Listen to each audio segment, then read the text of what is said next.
Hey there and welcome. Have you ever stopped and wondered, how do we actually know if a country is successful? I mean, it's a huge question, right? Well, today we're going to unpack the official report card that nations use to grade themselves. Let's get right into it. So yeah, how do we know? We hear all these numbers thrown around on the news, but what do they really mean?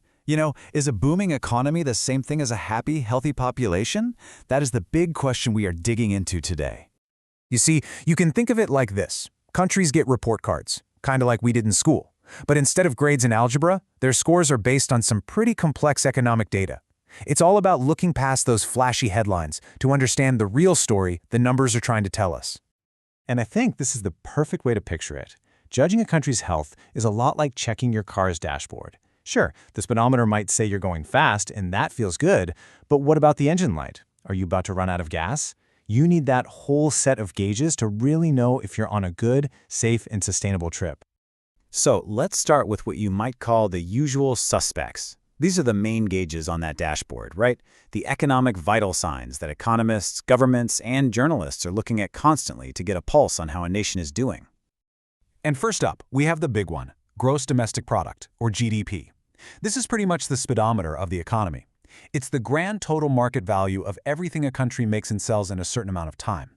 So, whenever you hear that the economy is growing, this is the number they're almost always talking about. But, and this is a really important but, not all GDP is created equal. You have nominal GDP and you have real GDP. Now, nominal GDP can be tricky because it can go up just because prices went up, inflation. Real GDP, though, that's the one we really care about. It takes inflation out of the equation, so it tells us if we are genuinely producing more stuff. That's the true measure of growth. Of course, like we said, the speedometer isn't everything. You also got to check the engine's health. That's price stability. Are things getting way too expensive, way too fast? We measure that with something called the Consumer Price Index. And then there's passenger safety. You got to have full employment. Do people who want a job actually have one? We track that with the unemployment rate. These are the other absolutely critical dials on our dashboard.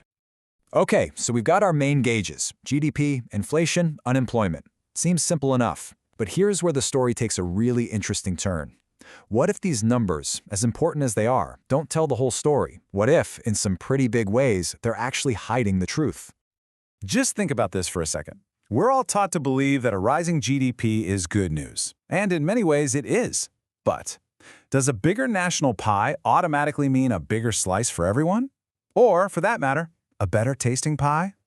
And this is exactly the problem. GDP has some massive blind spots. I mean, it doesn't count incredibly valuable work, like a parent staying home to raise their kids.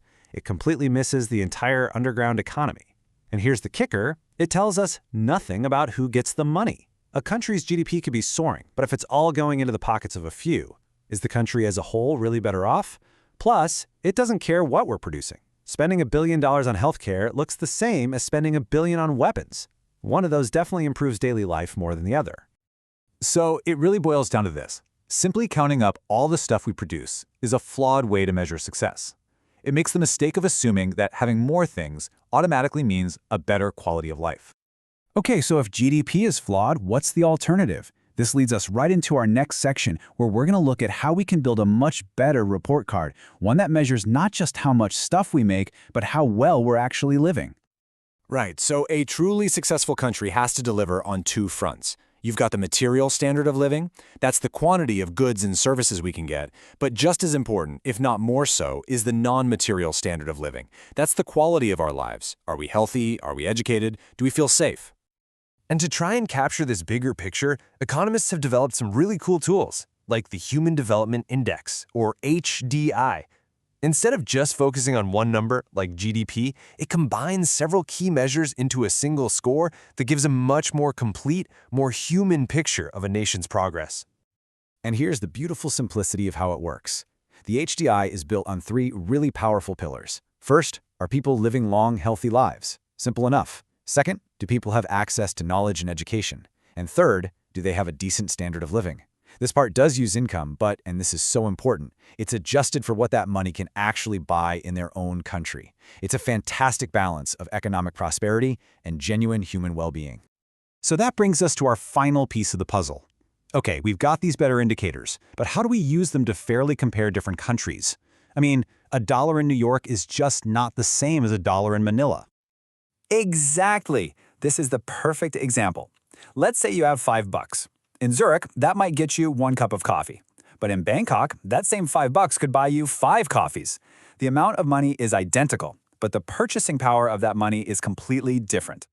And this is where a really clever tool called Purchasing Power Parity, or PPP, comes into play. What PPP does is adjust all the numbers to account for these massive differences in the cost of living.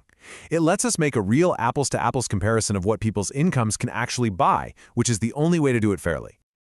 And just look at the staggering difference this makes. For Thailand back in 2022, the standard real GDP per person was just under $7,000.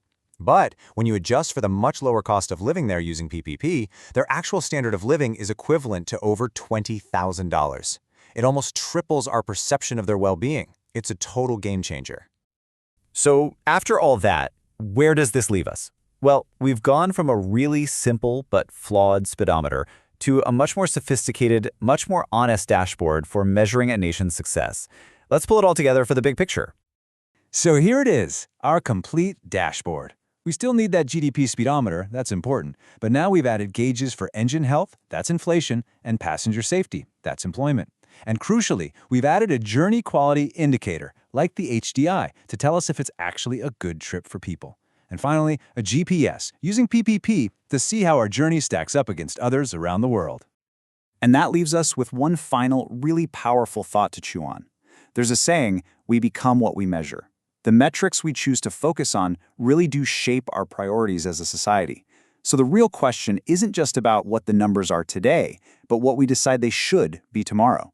What do you think we should be measuring to build the future we actually want?